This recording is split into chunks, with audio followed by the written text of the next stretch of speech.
Family ties are supposed to be unbreakable, forged in shared pain and promises whispered in the dark. But when betrayal cuts deeper than any wound, those bonds can shatter, leaving you to pick up the pieces alone. This is a story of a brother's vow broken and the cost of pride over love. My name's Nate. I'm 32, and I'm a firefighter in Seattle, Washington. I live in a modest one-bedroom apartment a few blocks from the station, single, no kids, just me and the job that defines me. Being a firefighter isn't just work, it's who I am. Running into burning buildings, pulling people from wrecks, feeling the weight of lives in your hands. It's a calling. But if you'd asked me a year ago who I'd trust with my life, I'd have said my older brother, Josh. Without hesitation, he's 35 now, a tech hotshot with a sleek condo downtown, a world away from the gritty streets we grew up on. Back then, he was my hero, my protector, the one who swore we'd always have each other's backs. Josh and I were raised in a house that felt more like a battlefield. Our dad was a drunk with a temper, the kind of man who'd come home reeking of whiskey and start swinging. Mom bailed when I was 6, leaving us with him. I still remember her walking out, her suitcase wheels squeaking on the porch, not looking back. Josh was 9, old enough to understand, young enough to be scared. He'd take the brunt of Dad's rage to shield me, standing between us when Dad's belt came out. At night, we'd hide in our shared bedroom, a mattress on the floor, whispering about the future. "We'll get out of here, Nate," he'd say, his voice steady despite the bruises. "We'll always stick together." Those words were my lifeline, a promise I carried like a talisman. When I was 16, Dad landed in prison. Assault. Not on us for once, but some poor guy at a dive bar. Josh was already in college, grinding through a computer science degree on scholarships and part-time jobs. I moved in with a buddy's family to finish high school, scraping by. I chose firefighting, drawn to the structure, the purpose, the chance to save people the way I wish someone had saved us. It's not a rich man's job, but I love the brotherhood at the station, the adrenaline, the pride in doing something real. Josh, though, went a different way. He climbed the tech ladder fast. Coding, startups, venture capital. By his late 20s, he was flashing cash, buying a fancy car, a Rolex, a life I couldn't relate to. I'd tease him about his tech bro vibe. He'd call me the hero, but there was always this edge, like he thought my life was less somehow. Then came the fire that changed everything. Last year, I was on a call. A warehouse blaze, smoke so thick you couldn't see your hand. A beam collapsed, pinning my leg. I got my crew out, but my femur was shattered. Surgery, metal pins, months of rehab. I was out of work, stuck in a haze of pain and bills. My savings vanished fast. Rent, medical copays, groceries. I'd never asked for help before, but I was sinking. So I called Josh. I didn't want a handout, just a loan. 2, maybe 3 grand to cover rent until I could get back on my feet. I left voicemails, sent texts, even emailed him at his fancy work address. Silence. Days stretched into weeks. I kept thinking he was busy, maybe traveling for some tech conference. Finally, a text. "Sorry, man, can't risk my savings right now. You'll figure it out." Cold, like I was a stranger. Then I saw it, scrolling Instagram, nursing my leg in a brace. There was Josh, posing with a shiny new Tesla, captioned, "Living the dream." Posted the same week he ghosted me. My stomach twisted. The brother who'd promised to always be there chose a car over me. The pain in my leg was nothing compared to the ache in my chest. Like a fire I couldn't put out, I stopped reaching out. My crew at the station stepped up, bringing casseroles, covering my shifts when I finally limped back to work. They became the family Josh wasn't. I'm healing now, physically at least, but something's broken inside. Josh called recently, acting like nothing happened. I let it go to voicemail. I don't know if I'll ever pick up. The betrayal wasn't just about money. It was about who we were supposed to be to each other. I kept replaying our childhood, those nights hiding from Dad, Josh promising we'd never be alone. I believed him then. Now, I'm not so sure. I started wondering if I'd been wrong about him all along. If the brother I idolized was just a kid making promises he couldn't keep. The weeks after Josh's text were a blur of pain and desperation. My leg was a mess, pins holding it together, a brace that dug into my skin, and a constant ache that painkillers barely touched. I couldn't walk without crutches. Couldn't sleep without nightmares of the fire, the beam crashing down. But worse than the physical pain was the silence from Josh. I kept checking my phone, hoping for something, an apology, an explanation, anything. Nothing came. Each day without a response felt like another crack in the foundation of who we were. I tried to focus on survival. My apartment, a small one-bedroom with peeling paint and a leaky faucet, suddenly felt like a luxury I couldn't afford. Rent was due in 2 weeks, and my bank account was down to $200. Medical bills kept coming. Copays for doctor visits, physical therapy, meds. The department's insurance covered the surgery, but the gaps were brutal. I'd always been careful with money, living lean, but firefighting doesn't exactly make you rich. I'd saved enough for emergencies, but this was beyond that. I was staring at eviction notices, wondering how I'd ended up here. I called Josh again, one last time, swallowing my pride. I left a voicemail, my voice shaking. "Hey, it's me. I'm in a bad spot, man. I just need a little help. I'll pay you back. I swear." I waited, checking my phone like a kid waiting for Christmas. Still nothing. That's when I saw the Tesla post. I was sitting on my couch, leg propped up, scrolling to distract myself from the pain. There he was, leaning against a gleaming black car, sunglasses on, grinning like he'd won the lottery, living the dream. I stared at the screen, my hands trembling. He'd bought a $60,000 car the same week I begged for $3,000 to keep a roof over my head. I don't know how long I sat there, but it felt like hours. Memories flooded back. Josh sneaking me food when Dad locked the fridge, teaching me how to ride a bike, promising we'd never turn out like him. I'd always thought of us as a team, 2 kids against the world. But now, I saw it differently. Josh had escaped, built a life where money was his shield. I was still in the trenches, fighting fires, scraping by. Maybe he saw me as a reminder of the past he wanted to forget. I started reaching out to others. My crew at the station was incredible. My captain, Mike, stopped by with his wife, bringing a lasagna and a $500 check from the team's emergency fund. "You'd do the same for us," he said. Another guy, Carlos, offered to cover my shifts when I got back. No questions asked. They didn't have much themselves. Firefighters aren't rolling in cash, but they showed up. It wasn't just the money or the food. It was the way they treated me like family, like I mattered. Meanwhile, Josh's silence was deafening. I kept thinking about his text. "Can't risk my savings." Risk what? His cushy life? His stock portfolio? I started piecing things together. He'd always been flashy, but lately, it was next level: new gadgets, designer clothes, trips to Europe. I remembered him bragging about a startup he'd invested in, how it was about to pop off. I didn't care about his money, but I couldn't shake the feeling that he'd chosen his lifestyle over me. I wasn't asking for a fortune, just enough to survive. He could have helped without blinking, but he didn't. I started physical therapy, grueling sessions that left me sweating and cursing. The therapist, Sarah, was tough but kind, pushing me to keep going. "You're stronger than you think," she'd say. I clung to that, because inside, I felt anything but strong. Josh's betrayal was a wound that wouldn't heal, festering every time I saw his name on my phone. I stopped checking his social media. It hurt too much. But I couldn't stop the questions. Had he always been this selfish? Or had I just been too blind to see it?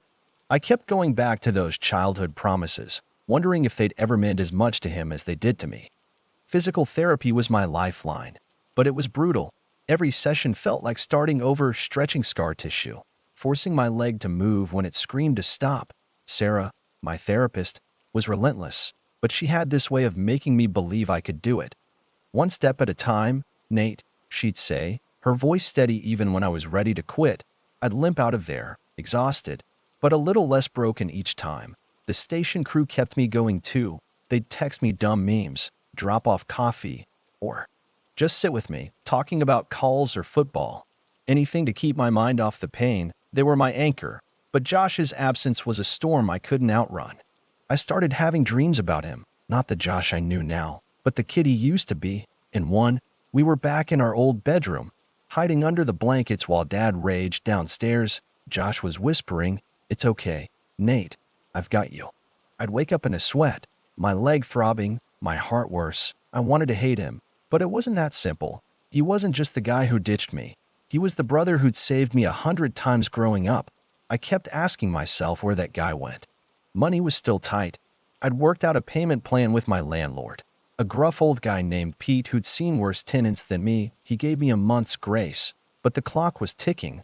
I sold some old gear, my mountain bike, a TV I barely used, just to cover groceries. The crew chipped in too, slipping me cash or bringing meals. One night, Carlos showed up with his mom's tamales, the best I'd ever had. Your family, man, he said, clapping my shoulder. It hit me hard. My actual family wasn't there, but these guys were. I tried to focus on getting better, on getting back to work. Firefighting was all I had left, the one thing that made sense. I'd lie awake at night, picturing the station, the smell of engine oil, the sound of the alarm. I missed it so much it hurt.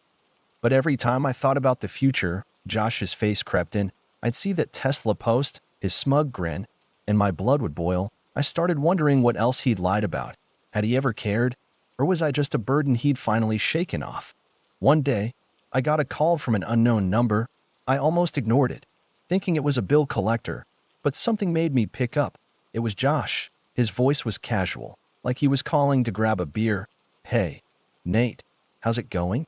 I froze. No apology, no mention of my voicemails, just that. I wanted to scream, to ask how he could sleep at night, but my throat closed up. I'm fine, I managed, my voice flat. He rambled about his job, some new project, like nothing had happened. I hung up halfway through, my hand shaking. He didn't even notice I was barely speaking. That call broke something in me. I'd been holding on to this idea that he'd come around, that he'd realize what he'd done. But he didn't. He was living in his own world, one where I didn't fit anymore. I started talking to Sarah about it during therapy. Not just my leg, but the rest of it. She listened, nodding, letting me spill. You can't control what he does, she said one day, but you can control how you carry it. I didn't know what that meant yet, but it stuck with me. I kept pushing through therapy, through the pain, through the bills. My crew kept showing up, and I leaned on them more than I ever thought I would. But Josh's betrayal was a shadow I couldn't shake. I started wondering if I'd ever really known him, or if the brother I loved was just a memory I'd built up in my head. I wasn't ready to forgive him, but I wasn't ready to let go either. Not yet. By spring, I was walking again, slowly, with a limp, but walking. Therapy was paying off, and Sarah kept pushing me to set small goals. 10 steps without crutches, then 20, then a full lap around the clinic. Each one felt like clawing my way out of a hole. My crew celebrated every milestone, throwing me a mock graduation when I ditched the brace, complete with a cheap plastic trophy. We laughed, and for a moment, I forgot about Josh, but only for a moment. The financial strain didn't let up. I was back to light duty at the station, paperwork, inventory, nothing physical, but my full pay wouldn't kick in until I was cleared for active calls. Pete, my landlord, was patient, but I could tell he was getting nervous. I'd paid off some back rent with the money from selling my stuff, but I was still behind. I took side gigs when I could, helping a buddy move, fixing a neighbor's sink, anything to keep the lights on. Every dollar felt like a fight. And every fight reminded me of Josh's silence. I kept replaying that call from him. How's it going? Like I hadn't been begging for help, like he hadn't chosen a car over his brother. I started digging into our past, trying to figure out when things changed. Growing up, Josh was the one who kept us together, but he'd always had this drive to prove himself. He'd talk about making it big, leaving our old life behind. I thought he meant both of us, but maybe he only meant himself. By the time he was in college, he was already different, dressing sharper, talking about networking, dropping hints. That our hometown was beneath him, I didn't mind. I was proud of him. But now, I wondered if that was the start of him pulling away.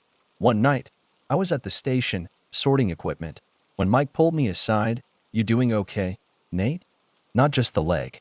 He'd seen me zoning out, quieter than usual. I didn't want to unload, but it spilled out. Josh, the loan, the Tesla. Mike listened, his face hard. Family's supposed to show up, he said. You don't ditch your own. He told me about his own brother, a guy he hadn't spoken to in years over some old fight. Sometimes you gotta let go, he said. Not forgive, just let go. I nodded, but I wasn't there yet. Josh texted again a few weeks later, asking to meet up. "Miss you, man," he wrote. I stared at the message, my thumb hovering over the reply button. Part of me wanted to see him, to demand answers, to yell until he understood how much he'd hurt me. But another part was scared, scared he wouldn't care, scared I'd see that same smug grin from his Instagram. I didn't respond. Instead, I threw myself into work and therapy, trying to rebuild what I could control. Sarah noticed the change. During one session, she asked what was driving me so hard. I told her about Josh, about the promises we'd made as kids. She didn't judge, just listened. "You're carrying his choices like they're yours," she said. "What if you let that weight go?" I didn't have an answer. Letting go felt like giving up on the only family I had left, even if he'd already given up on me. The station became my refuge. The guys didn't just help with money or food. They gave me purpose. Carlos invited me to his daughter's birthday, a chaotic backyard party with a piñata and too much cake. For a few hours, I felt normal, like I belonged somewhere. But driving home, I passed a Tesla on the freeway, and it all came rushing back. Josh wasn't just a memory, he was a wound I couldn't ignore.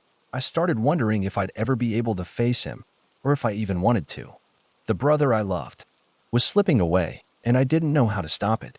Summer hit, and Seattle was alive with sun and crowds, but I was still in my own fog. I was cleared for full duty at the station, a huge relief. The first call back, a car accident, nothing major, felt like coming home. I moved slower, my legs still stiff. But I was back in the gear, back with my crew, the adrenaline, the focus, the purpose. It was everything. But even that couldn't fill the hole Josh left. I'd catch myself checking my phone during breaks, half expecting a text from him, half dreading it. I was making enough to cover rent again. Barely. Pete was off my back. But I was still digging out of debt. The medical bills were relentless, and I'd sold most of what I could. My apartment looked empty, bare walls, a couch, a bed, not much else. I didn't care much. Material stuff never meant much to me, but it was a reminder of how close I'd come to losing everything, and how Josh hadn't been there when it counted. I started avoiding places we used to go together, a diner we'd hit for burgers, a park where we'd toss a football as kids. Every corner of Seattle had a memory of him, and it stung. I remembered one summer when I was 12. Josh sneaking us out to watch fireworks by the sound. We'd sat on the grass, sharing a stolen soda, laughing about nothing. He'd ruffled my hair and said, "We're gonna be okay, Nate." Now, those memories felt like lies. My crew noticed I was off. Carlos pulled me aside one day, handing me a coffee. "You're here, but you're not," he said. I shrugged it off, but he wouldn't let it go. "Talk to me, man. Is it your brother?" I nodded, not trusting my voice. I told him about the Tesla, the ignored calls, the way Josh acted like nothing was wrong.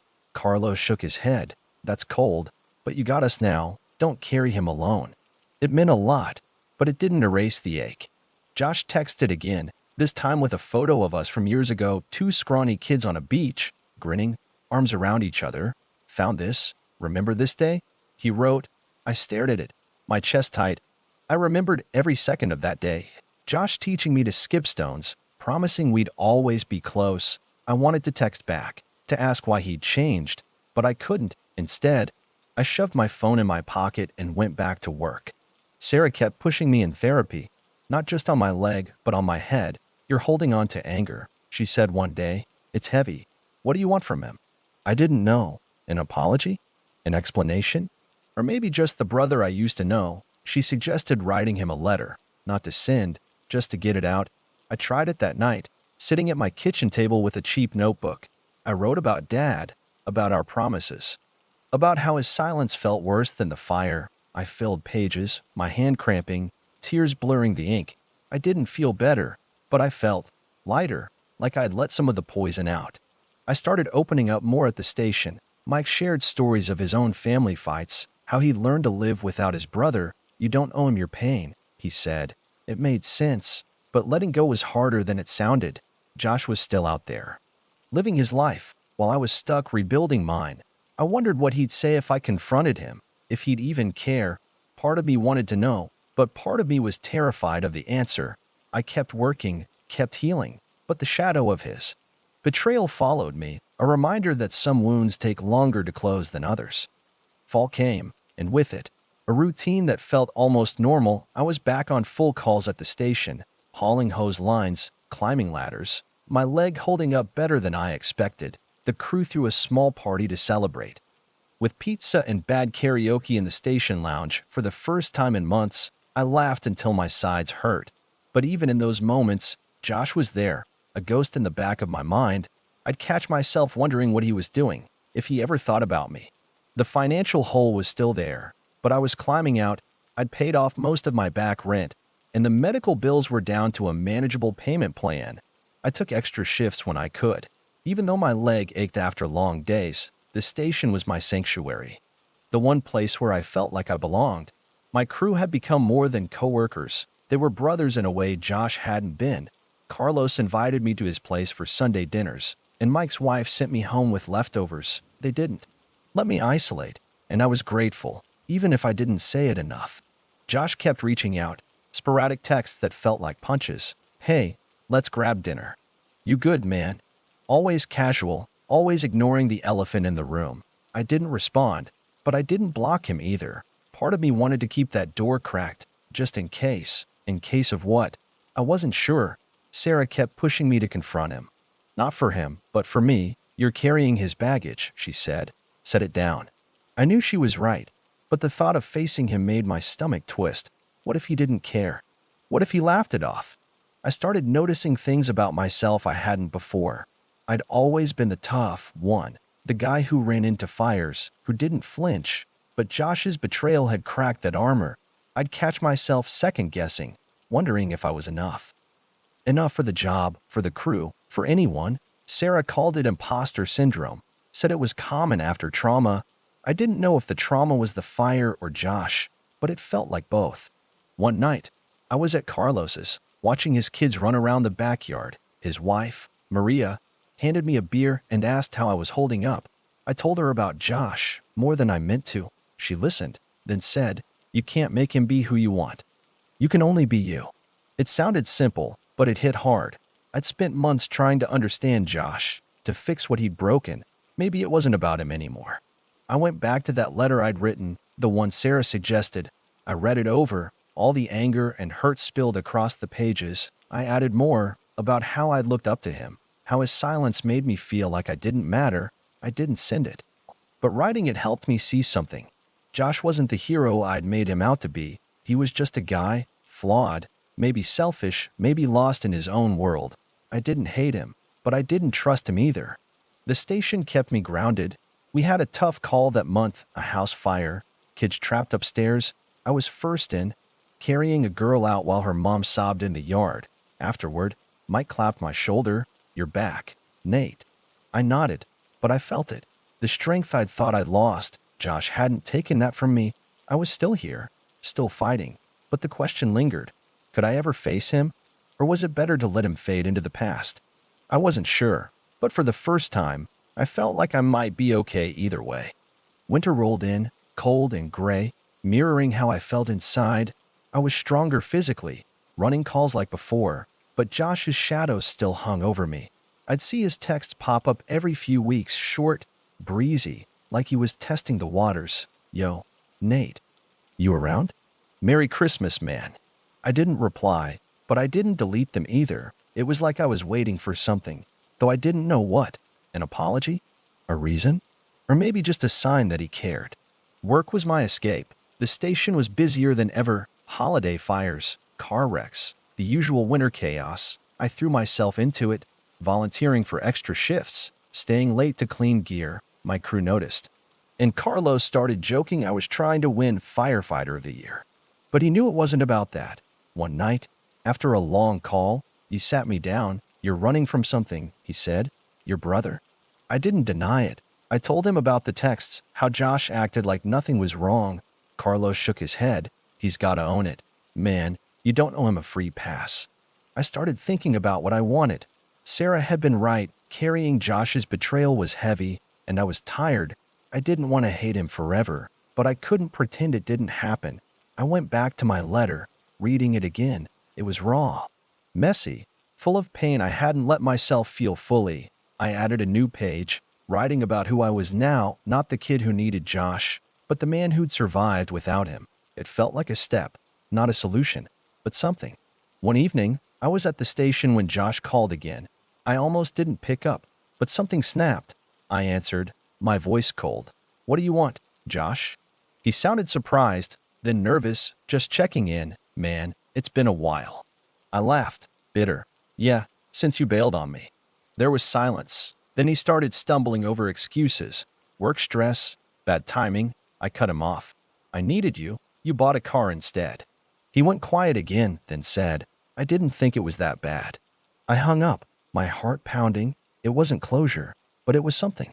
I told Sarah about it at my next session. She nodded, like she'd been waiting for this. You stood up for yourself, she said. That's huge. I didn't feel huge. I felt raw, exposed, but I also felt a shift. I wasn't waiting for Josh to fix things anymore. I was done begging for his attention. That night, I wrote in my letter again, not to him, but to myself. I wrote about the fire, the crew, the life I'd built. I wrote about how I didn't need Josh to be whole. The crew kept me steady. Mike invited me to his place for Christmas, and I spent the day with his family, eating turkey and watching his kids tear into presents. It was warm, loud, everything I'd missed growing up. I realized I'd found a family. Not the one I was born into, but one I'd earned. Josh sent another text that day, hope you're good, bro, and I deleted it. It didn't hurt as much as it used to. I wasn't fully healed, not from the fire or from Josh, but I was moving forward. The station, the crew, Sarah, they were my foundation now. I started thinking about what I wanted long term.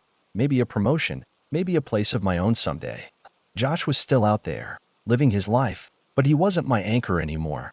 I didn't know if I'd ever talk to him again, but I knew I could survive without him. For the first time, that felt like enough. By spring, I was in a new rhythm. Work was steady, my leg was stronger, and I was starting to feel like myself again, not the old Nate, but a new one, tougher in ways I hadn't expected. The station was my home, the crew my family.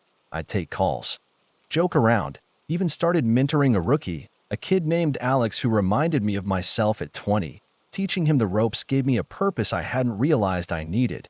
But Josh was still there, a quiet ache I couldn't fully shake. I'd stopped responding to his texts, but he didn't stop sending them. Every few weeks, another message. Hey, can we talk? I'm in town. Let's meet. I'd read them, feel that familiar twist in my gut, and put my phone away. Sarah kept pushing me to decide what I wanted from him. If anything, you don't have to forgive him, she said, but you need to know what you're holding on to. I thought about it a lot. Did I want him back in my life? Could I trust him if I did? One day, I was at the station, cleaning the engine, when a call came in, a big one, a multi-car pileup on the freeway. I was in the zone, moving fast, helping pull a driver from a crumpled sedan. We saved everyone that day, and the rush was unreal. Afterward, Mike bought us beers at a bar near the station. You're killing it, Nate, he said. I grinned, but I felt it, a pride I hadn't felt in a long time. I was good at this, good at being me. Josh didn't get to take that away. That night, I went home and pulled out my letter again. I'd been adding to it for months, a mix of anger, memories, and things I wished I could say. I wrote about the call, about the crew, about how I'd found something bigger than Josh's betrayal. I realized I didn't need his approval or his help anymore. I was enough. I tore the letter up, not because I was over it, but because I didn't need to carry it anymore. Josh showed up at my apartment a week later. I was coming home from a shift, tired and sweaty, when I saw him leaning against his Tesla, parked like it owned the street. My heart sank. Nate, he said, like we were just catching up. I stood there, keys in hand, not inviting him in. What do you want? I asked. He shifted, nervous. I messed up, he said. I didn't know how bad it was for you. I laughed, sharp. You didn't ask. He tried to explain work, stress, his own problems, but it sounded hollow. I told him about the bills, the brace, the way his silence cut me. He looked down, mumbling apologies, but they felt like words, not truth. I told him I needed space, not forever, maybe, but for now. He nodded, got in his car, and drove off. I stood there, watching the taillights fade, feeling lighter than I expected. I wasn't forgiving him, not yet, but I was letting go of the weight. I went inside, cracked a beer, and called Carlos. We talked about nothing important. and it felt good. I'm back at work now, stronger every day. The crew's got my back, and I've got theirs. Josh is out there, living his life, and maybe one day we'll talk again. But I'm done waiting for him to be the brother I need. I've got my own life, my own family, my own fight. And I'm winning it. One call, one day, one step at a time. Promises mean nothing when they're broken, but I've learned I don't need them to keep going. I've got myself, and that's enough.